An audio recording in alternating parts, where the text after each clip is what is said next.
இந்த வக்கு மசோதாவை கொண்டு வருவதற்கு முக்கியமான காரணம் யார் என்றால் எண்ணிக்கை என்றால் 71, 62, 36. இது என்ன தெரியுமா எண்ணிக்கை? 2014 யூபியிலே உத்தரப்பிரதேசத்திலே பாஜக வென்ற எம்பி சீட்டுகள் 71. 2019 அவர்கள் வெற்றி பெற்ற எம்பி சீட்டுகள் 62. 2024 அவர்கள் வெற்றி பெற்ற எம்பி சீட்டுகள் 36.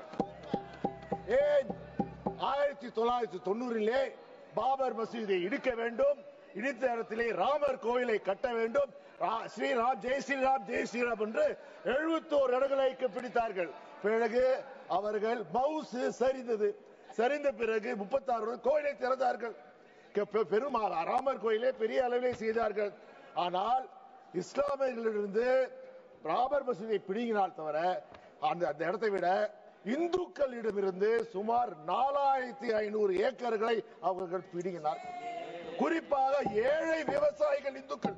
இதற்கு விமான நிலையம் கட்டுவதற்கும் சாலைகள் போடுவதற்கும் பணக்காரர்கள் வந்தால் 5 நட்சத்திர ஓட்டல்கள் தங்குவதற்குமான செய்தார்கள். ஆனால் விளைவு என்ன? நடந்து முடிந்த 2024 தேர்தலில் அயோத்தியில் வெற்றி பெற்றது யார்? சமாஜ்வாடியை சேர்ந்தவர் 56,817 பெற்றார். அவர்கள் தாங்க முடியவில்லை. எப்படியாவது இந்துக்களும் முஸ்லிமும் வெறுப்பு உணர்வு இருக்கணும். அவர்கள் வெற்றிக்கு காரணம் வெறுப்பு வெறுப்பு வெறுப்பு.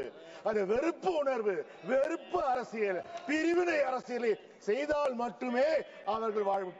கேட்கிறேன், ஆடு நினைக்கிறது ஓனா எழுகிறாமா? இஸ்லாமியர்கள் பிரச்சனை என்று நீங்கள் வருத்தப்படுகிறீர்களா? தொடர்ந்து ஒவ்வொரு முறையும் இஸ்லாமியர்கள் எதிராக மசோதா கொண்டு வந்த யார்? திரு அமித்ஷா அவர்கள் தானே. காஷ்மீர் பில்லை கொண்டு வந்தது யார்? அமித்ஷா அவர்கள் தானே. அப்போது சொன்னார், அப்போது கேட்டோம், ஐயா நீங்கள் கொண்டு வருகிறீர்கள், வட இந்தியாவுக்கு மட்டும் கொண்டு வருகிறீர்களே, எங்கள் இலங்கை தமிழர்கள் கொண்டு வாருங்கள். ஆனால் உங்கள் காதிலே செவியிலே விழவில்லை.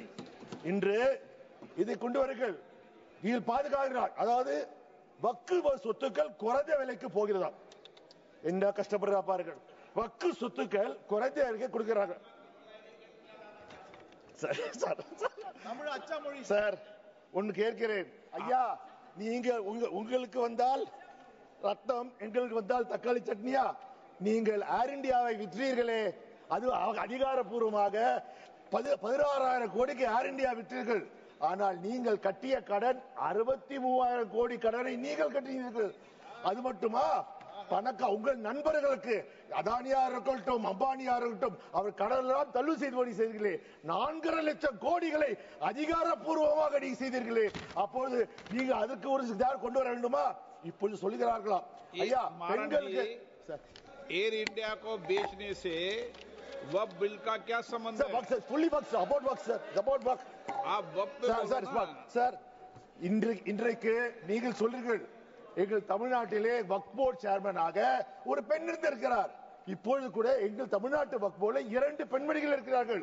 அது ஒரு பெண்மணி யார் என்றால் தமிழ்நாடு முஸ்லிம் லீக் தலைவர் அப்துல் சபாதின் பெண். அவர் முன்னாள் எம்பியாக இருக்கிறார். இந்த பிரச்சனை பெண்களை பற்றி நீங்கள் பெருசா இல்லை, ஏற்கனவே வக்ஃபிலே பெண்கள் வந்திருக்கிறார்கள். நீங்கள் புதிதாக செய்வது போல் செய்வீர்கள். உண்மையில் உங்களுக்கு என்ன?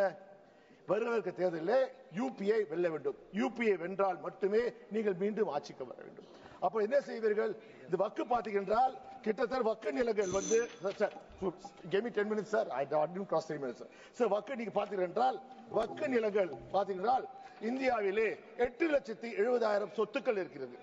அதிலே பாத்தீங்கன்னா 9,40,000 ஏக்கர்கள் இந்தியாவில் இருக்கிறது.